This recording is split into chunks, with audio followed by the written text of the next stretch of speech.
mungkin dari pertanyaan mendasar nih, yang dimaksud dengan treatment itu apa saja, Pak? Ya, oke. Langsung jawab aja ya. Yes. Baik, jadi treatment ini sebenarnya bahasa lapangan sebenarnya ya. Jadi to treat itu memperlakukan atau mengubah fungsi, mengubah peruntukan, mengubah fungsi lah ya. Jadi kalau saya gunakan gambar yang ada di belakangnya SAM itu ya, ini adalah sebuah binary amplitude diffuser gitu ya, yang di belakang ini ya. Jadi dia didesain untuk kalau ada suara atau energi suara datang ke permukaan ini, maka dia akan disebarkan sesuai dengan pola yang disusun oleh binary codes yang ditempelkan di permukaan ini gitu ya. Nah, ini yang disebut treatment salah satunya. Tapi ini adalah treatment yang detail ya, detail sophisticated, kadang-kadang tidak diperlukan, kadang-kadang diperlukan gitu ya. Tapi yang paling sederhana itu adalah ini diganti dengan sesuatu yang lebih lunak ya. Jadi lebih lunak itu artinya dia lebih banyak mengambil energi.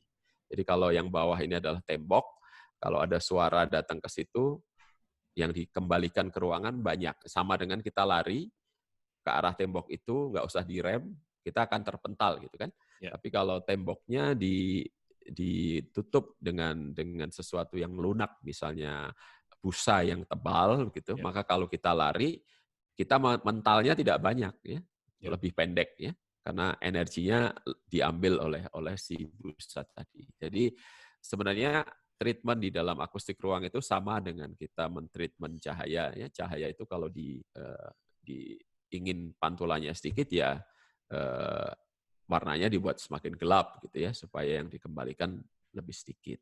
Tapi kalau ingin lebih banyak ya ubah jadi seperti kaca supaya balik lagi. Jadi kalau kita ingin membangun sebuah ruang untuk melihat seberapa besar pengaruh dari dindingnya, ganti aja dindingnya semuanya dengan kaca gitu. Kemudian kita duduk di sebuah tempat, kita bisa nggak lihat sumber suara yang kita bunyikan, yang ingin kita dengarkan. Gitu. Kalau kita bisa mendengar dari semua dinding, artinya terlalu banyak pantulan yang ada di dalam geometri ruang tersebut. Tapi kalau yang sebagian tidak terlihat, sebagian terlihat, maka artinya pantulannya itu sudah dikendalikan. Jadi yang kuning tadi sudah ditekan cukup sehingga tidak terlalu menutup yang merah dan yang biru. Gitu. Yes. Itu ya secara sederhana, tapi tentu saja seperti tadi kembali ke SAM ada perhitungannya, tapi kadang-kadang memang tidak diperlukan. Jadi misalnya saya masuk ke sebuah ruangan sederhana 4x6, kekecilan ya. Ruangan sederhana 10x15 misalnya ya. Dindingnya dinding semua gitu ya. Kemudian ruangan ini difungsikan untuk masjid yang menggunakan sistem tata suara. Ya mungkin tidak perlu binary amplitude, tidak perlu mungkin binary. Mungkin cukup dengan memasang absorber di kanan kiri, sebagian dinding atas bawah, di belakang, supaya yang kuningnya berkurang, loudspeaker-nya bisa menjadi lebih sederhana. Ya. Terima kasih Pak Joko jawabannya. Mungkin kalau saya menambahkan karena supaya lebih simple, sebenarnya treatment itu ada 3. Kita tuh bisa memantulkan atau refleksi, kita bisa mengabsorb atau menyerap, dan yang ketiga juga mendiffuse, bisa menyebarkan. Itu secara umum treatment yang bisa kita lakukan. Yang Pak Joko tadi jelaskan tentang contohnya ini di belakang ini termasuk semi sih, ini sepsi diserap dan disebarkan juga. Karena di lubang-lubangnya ini bisa menyerap dipantulkan dan bisa disebar gitu ya Pak ya. Sebenarnya ada di sini sih, kalau boleh saya share lagi. Boleh Pak, silahkan. Biar lengkap. Apa namanya?